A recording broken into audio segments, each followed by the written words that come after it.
Assalamualaikum warahmatullahi wabarakatuh. Alhamdulillahirabbil alamin. Asyhadu an la ilaha illallah wa asyhadu anna Muhammadar Rasulullah.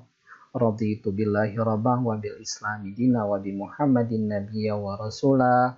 Rabbi syrah li sadri wa yassir li amri wa hlul 'uqdatam min lisani yafqahu qawli.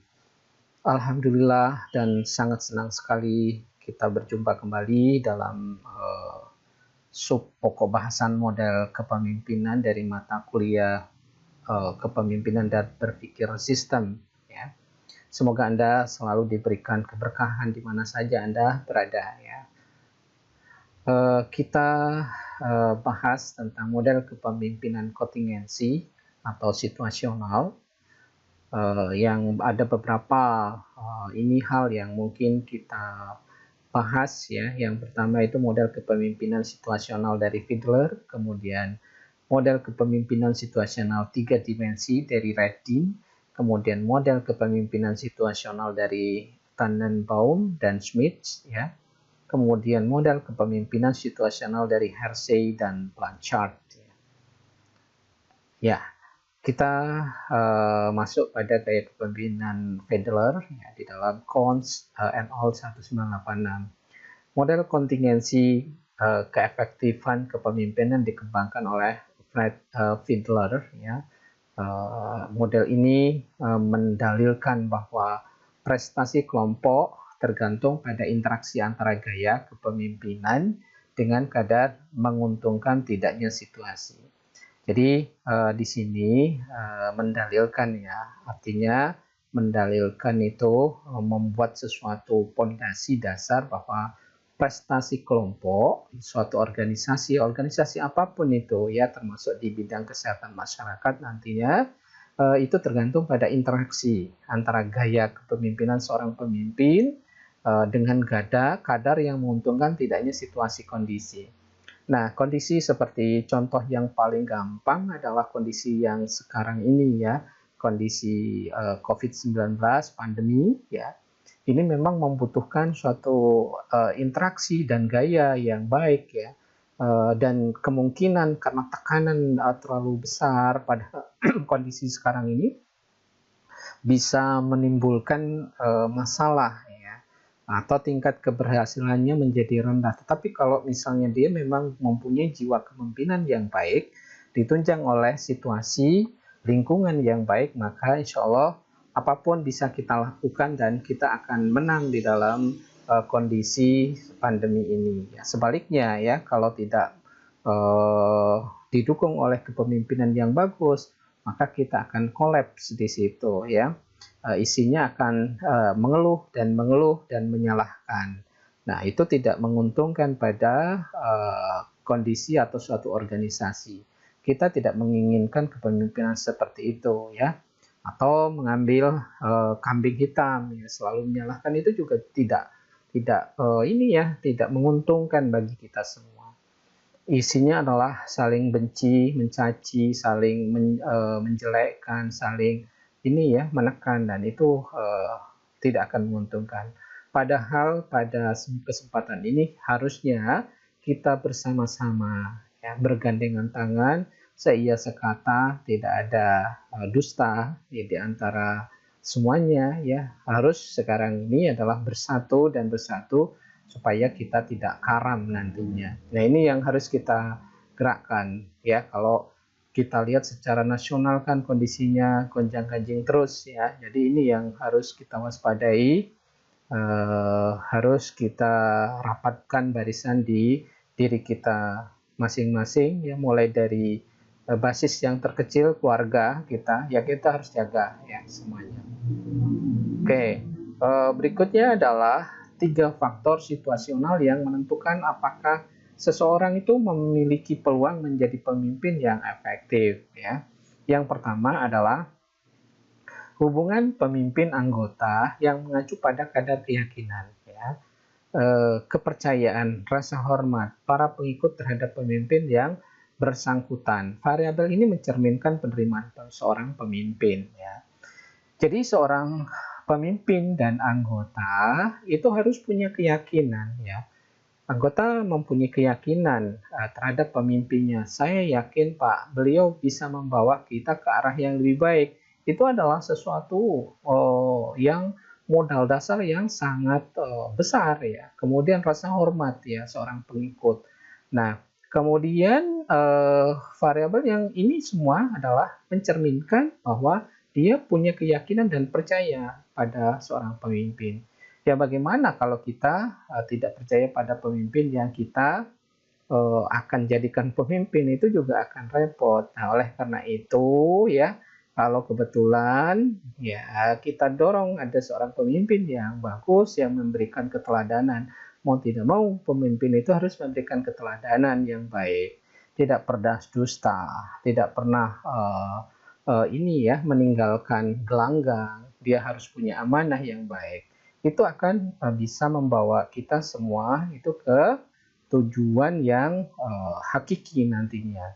Yang kedua, struktur tugas, di mana dimensi ini mencakup komponen berikut ya. Kejelasan tujuan, kita mau dibawa kemana sih ya? Tujuannya kemana? Kita akan berlabuh kemana ya? Jadi itu harus jelas ya. Kalau tidak jelas, kita akan terombang-ambing, ibaratnya di tengah laut itu tidak ada tujuannya, ya kita akan terombang-ambing karena tidak kehilangan arah ya. Kemudian yang kedua, pemecahan masalah. Pemecahan masalah ini di dalam kehidupan ini pasti ada masalah, dan tinggal bagaimana kita memecahkan suatu masalah itu dengan memperoleh jawaban yang benar, memperoleh solusi yang benar, sehingga kita akan menuju kebahagiaan, ya menuju suatu tujuan yang jelas ya. Kemudian yang berikutnya adalah pembuktian keputusan. Seorang pemimpin yang bisa membuktikan bahwa keputusannya dia benar, itu pasti akan meningkatkan tingkat kepercayaan yang dipimpin. Oh iya benar. Oh iya pemimpin saya pintar. Oh iya saya salut sama dan saya hormat kepada pemimpin kami. Nah itu kan kalau misalnya sesuatu yang dia lakukan itu membuktikan bahwa ucapannya atau keputusannya benar. Nah itu akan memberikan harapan yang besar bagi yang dipimpin. Kemudian yang berikutnya adalah keterincian keputusan. Jadi keputusannya itu jelas ya, rinci. Apa sih gitu keputusannya ya? Kalau A ya A, kalau B ya B. Tidak pelin-pelan ya, pelin-pelan.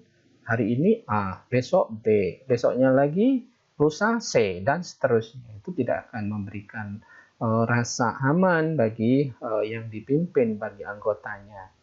Nah, yang ketiga, kekuasaan posisi, yaitu faktor situasi yang dirancang untuk menentukan berapa banyak kekuasaan yang dimiliki seseorang yang melakukan suatu pekerjaan tertentu. Ya, kekuasaan posisi di sini sebetulnya wewenang dia itu sampai di mana, apa yang harus dia lakukan bagi seorang pemimpin itu juga harus jelas ya.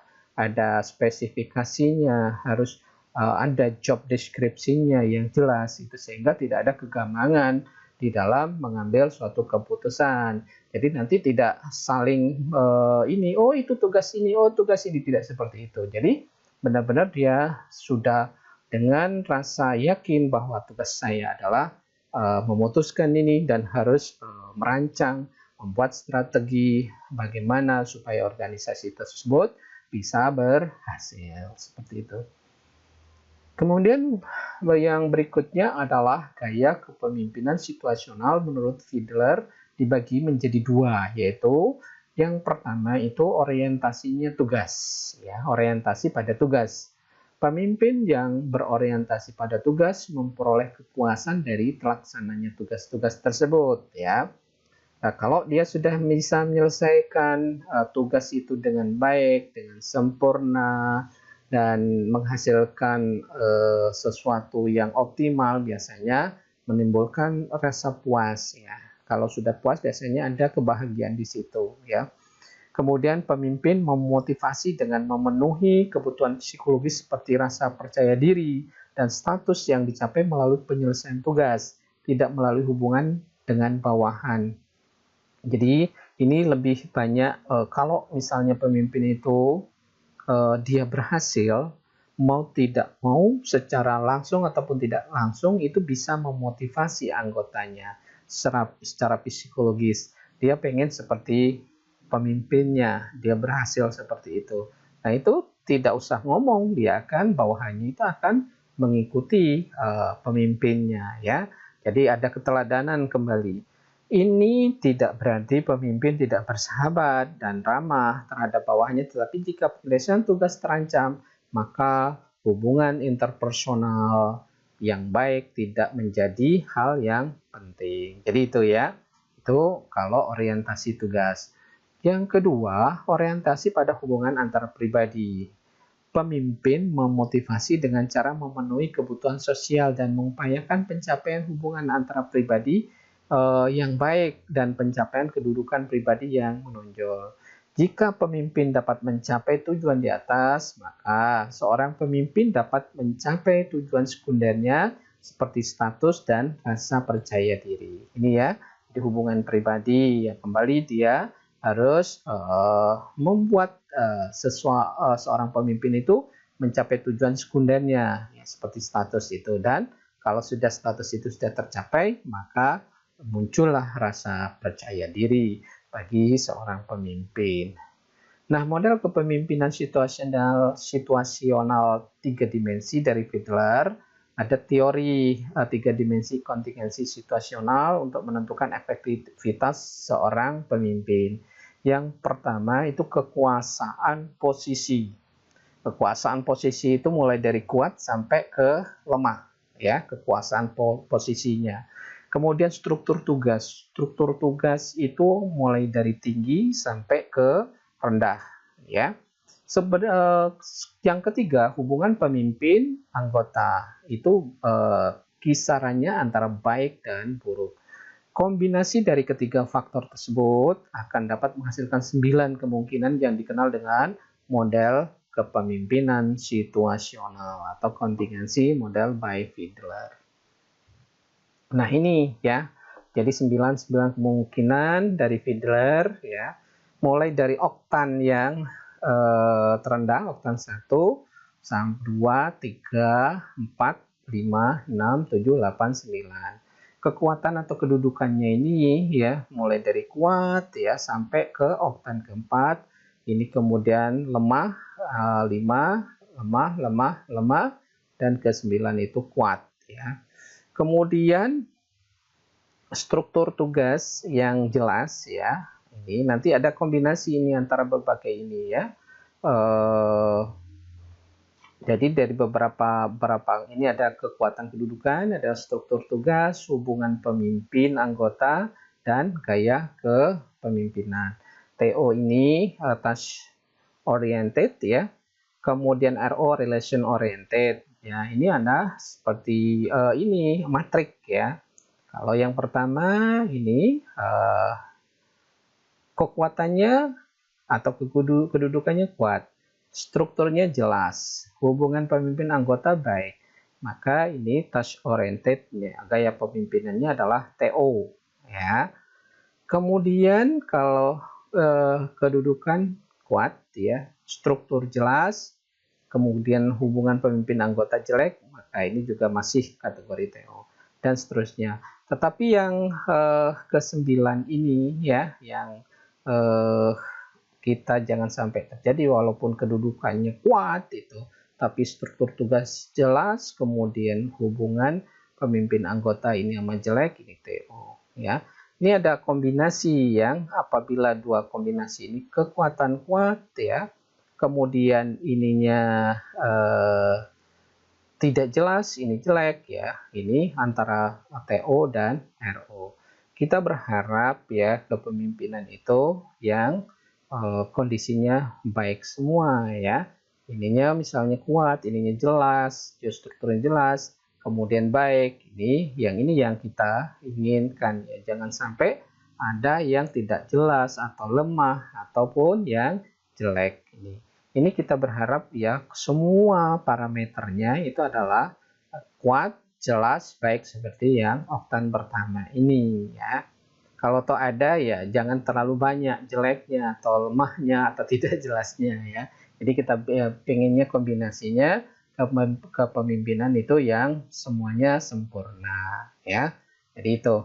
Kemudian teori kontinum atau Tannenbaum dan Schmidt ya dikembangkan oleh kedua ahli itu. Kedua ahli ini menggambarkan gagasan bahwa ada dua bidang pengaruh yang ekstrim. Yang pertama bidang pengaruh pimpinan, kedua bidang pengaruh kebebasan bawahan.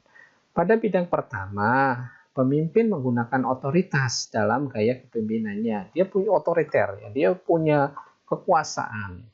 Ya, sedangkan pada bidang kedua, pemimpin menunjukkan gaya yang demokratis. Ya, ini selalu bertolak belakang antara otoritas dan demokratis. Kedua bidang ini dipengaruhi dalam hubungannya kalau pemimpin melakukan aktivitas pembuatan keputusan. Ya.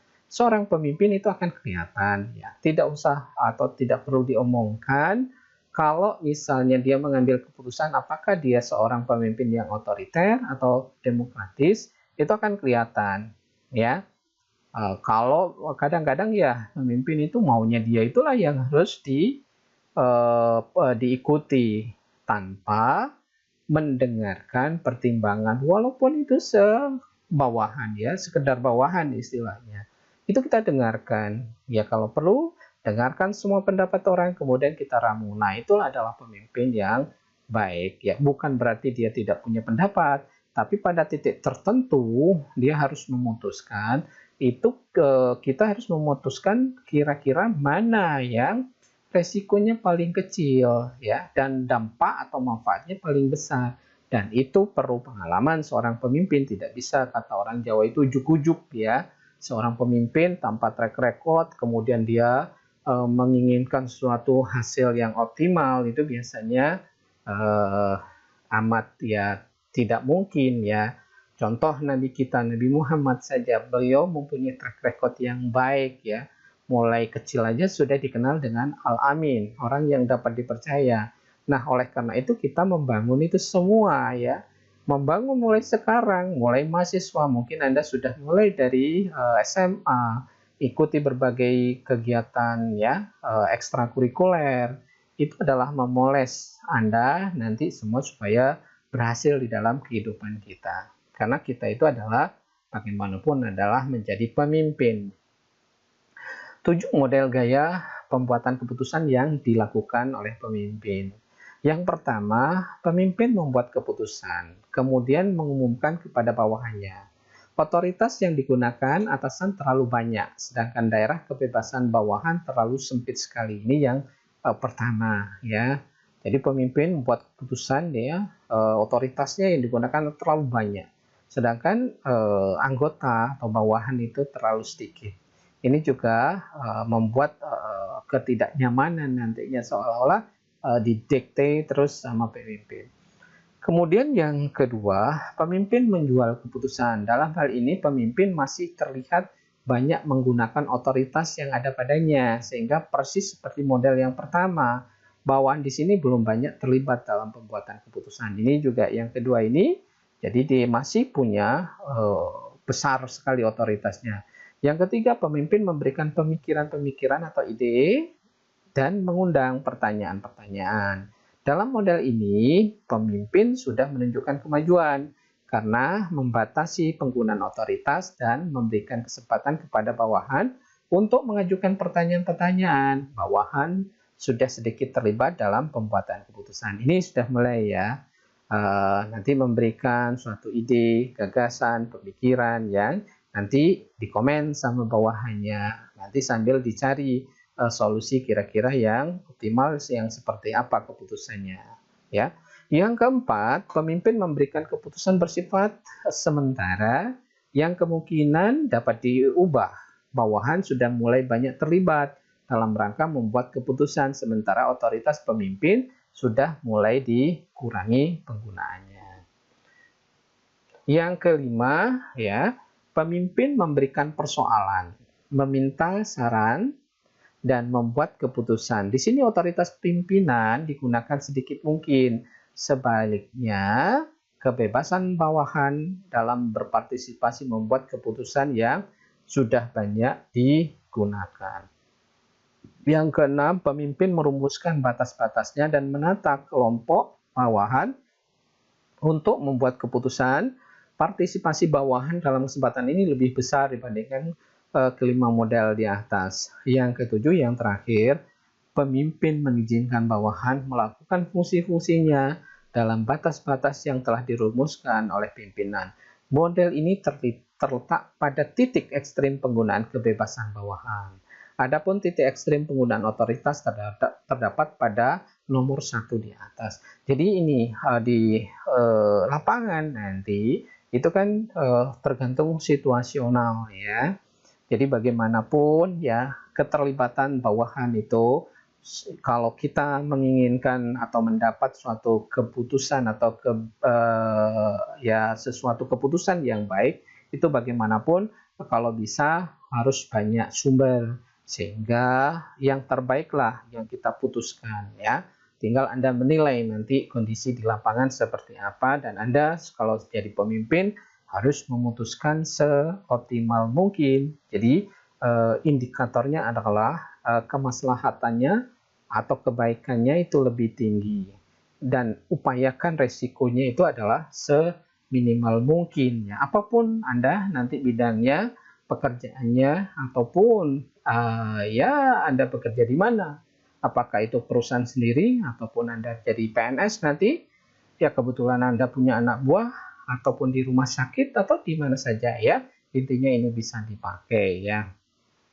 Nah, gaya kepemimpinan menurut Hershey Blanchard ini ya, ini kita ulang-ulang terus sebetulnya supaya Anda bisa paham ya situasinya ini ya. Jadi ini delegating, supporting, coaching, dan directing. Ini mulai dari S1, S2, S3, S4 ya. Bukan sekolah ini. S4 nggak ada sekolah. Ya, cuma S1, S2, S3. Ini istilah aja di beberapa kuadran yang ini ke ini ya ordinat dan aksisnya ada supportive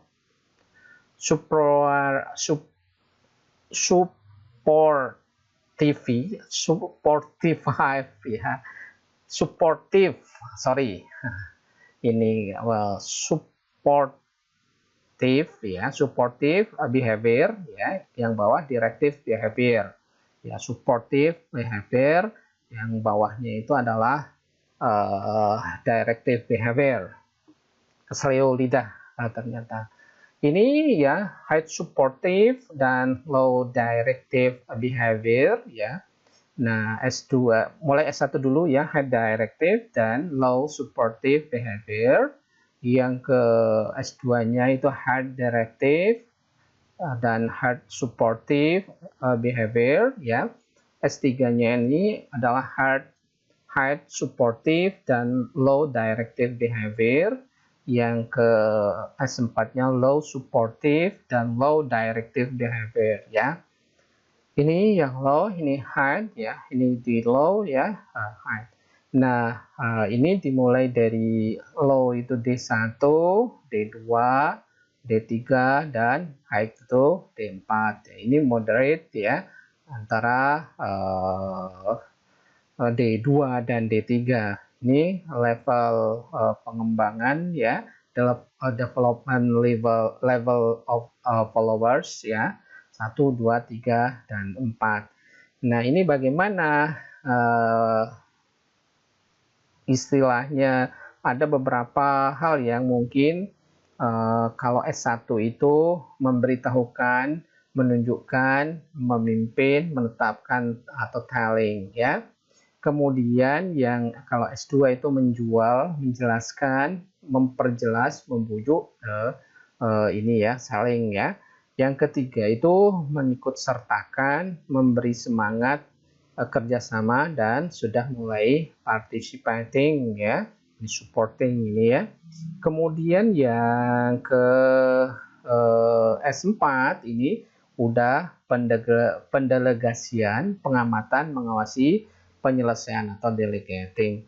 Nah, ini beberapa hal yang nanti kita kaji terus. Nanti posisinya seperti apa di kita tetap saja menginginkan yang optimal. Bahwasanya untuk mencapai optimal itu melalui proses ya, harus ada proses pelan-pelan. Insya Allah nanti dari kondisi yang ada itu menjadikan pelajaran yang sangat baik bagi Anda nanti kalau jadi seorang pemimpin. Jadi tetapi diharapkan Anda mau mulai dari bawah ya, kader dari bawah terus berkembang sampai ke posisi yang teratas nanti, yang top nantinya. Nah, dari itulah kita selalu memoles istilahnya, bahwa pemimpin itu akan dipoles mulai dari bawah sampai ke atas ya. Kemudian gaya kepemimpinan HFC Blanchard ini menjadi 4 ya, kita bagi. Yang pertama itu memberitahukan, menunjukkan, memimpin tadi, menetapkan, telling, directing, instruction, kemudian menjual, menjelaskan, memperjelas, membujuk, selling, dan coaching ya. Kemudian mengikut sertakan, memberi semangat serta kerjasama, ini adalah participating, supporting, kemudian mendelegasikan, pengamatan, mengawasi, penyelesaian atau dikenal dengan delegating ya. Jadi kita berharap nanti yang optimal, yang bisa walaupun melalui tangga-tangga ya. Kemudian gaya kepemimpinan yang diterapkan seorang pemimpin pada bawahannya bergantung pada level kematangan atau maturity dari bawahan tersebut. Jadi itu juga pengalaman ya. Itu akan, atau pematangan itu akan membuat ya tidak bisa dibohongi. Kematangan didefinisikan sebagai kemampuan dan kemauan orang-orang untuk memikul tanggung jawab untuk mengarahkan perilaku mereka sendiri. Jadi seorang bawahan itu kalau sudah matang, dia sudah sadar dengan tanggung jawabnya dan mengarahkan perilaku dari dalam, memotivasi diri untuk mencapai suatu tujuan organisasi tersebut. Itu dikenal dengan maturity. Kemudian tingkat kematangan dimaksud adalah sebagai berikut. Tingkat kematangan M1, D1 atau tidak mampu dan tidak ingin. Maka gaya kepemimpinan yang diterapkan pemimpin untuk memimpin bawahan seperti ini adalah gaya telling ya. Tidak mampu dan tidak ingin. Yaitu dengan memberitahukan, menunjukkan, menginstruksikan secara spesifik.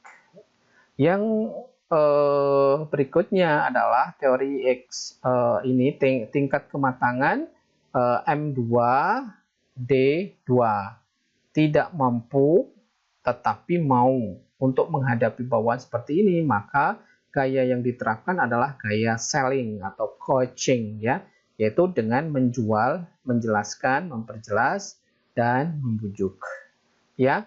Yang tingkat kematangan M3 dan D3 mampu tetapi tidak mau atau ragu-ragu, maka gaya pemimpin yang tepat untuk bawahan seperti ini adalah gaya partisipatif, yaitu saling bertukar ide dan beri kesempatan untuk mengambil suatu keputusan. Ini juga tanda-tanda bahwa itu sudah menuju ke tingkat optimal ya, tingkat partisipatifnya sudah ada.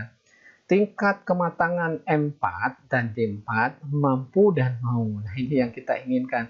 Maka gaya kepemimpinan yang tepat adalah delegating, mendelegasikan tugas dan wewenang dengan menerapkan sistem kontrol yang baik. Nah, ini yang kita harapkan ya, sudah ada delegating dia, delegasi tugas dan wewenang dengan menerapkan sistem kontrol yang baik ya.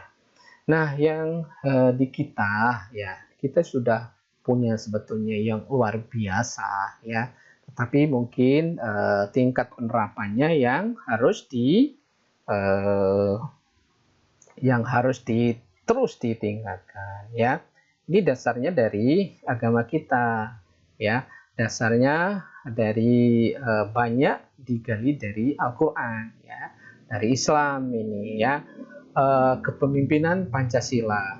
Asas-asas kepemimpinan Pancasila itu dimulai dari ketuhanan yang Maha Esa. Ya, ini adalah kunci. Ini adalah kalimat tauhid ya. bahwa inti pemimpin apakah dia baik atau buruk itu kalau dia sudah punya keyakinan kepada Tuhan, kepada Allah Subhanahu wa taala. Terjadinya korupsi, terjadinya kejahatan itu biasanya di dalam hati dia sudah lewat, tidak punya istilahnya tidak ingat Tuhan, tidak ingat Allah, ya. Kalau kita ingat dengan Allah, yakin perbuatan buruk itu tidak akan dilakukan.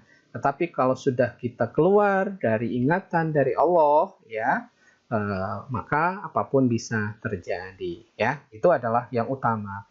Yang kedua itu adalah ing ngarsa sung tulodo, ya. Kalau di atas ya lebih jelasnya itu adalah di dalam surat Al-Ikhlas, ya. Qul huwallahu ahad, Allahus samad, lam yalid walam yulad walam yakul lahu kufuwan ahad.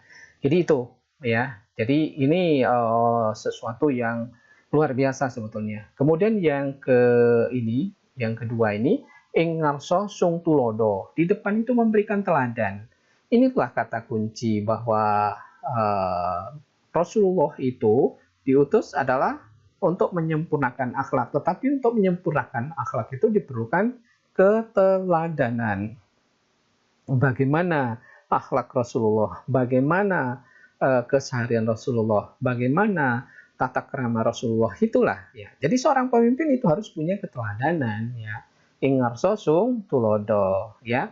Dia harus berbuat baik, dia santun, dia hikmat, bijaksana, dan seterusnya. Kemudian yang berikutnya itu adalah ing madyo membangun karso, ya. Di tengah, kalau dia di tengah, dia membangun motivasi dan kemauan. Kita bangun motivasi, ini adalah kekuatan yang tinggi, ya. Di dalam Islam, di dalam Al-Quran itu hampir semuanya ayatnya adalah ayat untuk memotivasi supaya kita hidup itu lebih baik, tatanan lebih baik, sehingga semuanya itu menjadi baik, ya, sesuai dengan sunnatullah. Nah, kalau berikutnya tutpuri handayani, di belakang memberikan kekuatan, ya. Memberikan kekuatan, memberikan support yang baik. Kemudian yang berikutnya adalah waspodo purpo wiseso. Waspada dan berkuasa. Waspada di dalam berkuasa itu artinya mungkin ada hambatan, ada sesuatu yang mengancam, ya, ada sesuatu hambatan, ada yang merecokin lah istilahnya, itu harus diwaspada, jangan sampai dia lengah sehingga ini organisasi itu, misalnya kelembagaan itu akan hancur nantinya. Kemudian berikutnya adalah ambek paramarto, ya, poromarto bacanya, ambek paramarto, mempunyai sifat-sifat benar yang hakiki. Jadi kebenaran itu hakiki, tidak dibuat-buat, ya. Jadi benar-benar dia dikeluarkan dari hati, ada kejujuran di situ, ya, bahwa tidak ada pura-pura di situ, ya, bahwa dia benar-benar tidak pencitraan, ya, benar-benar keluar dari hati. Kemudian yang berikutnya itu adalah prasojo, bersifat sederhana. Coba bayangkan, ini sekarang ini kan kalau kita baca miris, ya, dua menteri yang memang dipercaya oleh Bapak Presiden, dipercaya oleh partainya, dipercaya oleh masyarakat untuk menjabat ini. Maaf, bukan berarti ini aja ini bisa dijadikan pelajaran, ya, bahwa pemimpin jadi pimpinan atau jadi menteri ataupun bahkan jadi presiden memang harus prasojo, bersifat sederhana, dan itu akan diikuti oleh yang dipimpinnya. Kemudian yang berikutnya adalah setio, bersifat setia, menepati janji, dan selalu memenuhi segala ucapannya. Nah, ini juga kan waktu berkampanye itu banyak memang janji, tetapi ya kadang-kadang tidak ditepati. Nah, inilah kan adalah sifat-sifat di dalam Islam yang harus dibangun ini sejak awal, sejak kecil, ya, bersifat setia, menepati janji, dan selalu memenuhi segala ucapannya. Gemi nastiti berikutnya. Gemi itu hemat, cermat, teliti, dan hati-hati. Nah, hemat sudah jelas, cermat dan teliti sudah jelas, dan hati-hati. Semuanya ini sesuatu yang bagus sebetulnya. Kemudian terbuka, komunikatif, ya kita bisa berkomunikasi dengan baik, legowo, rela, dan tulus. Ikhlas ini keikhlasan yang harus kita munculkan, ya.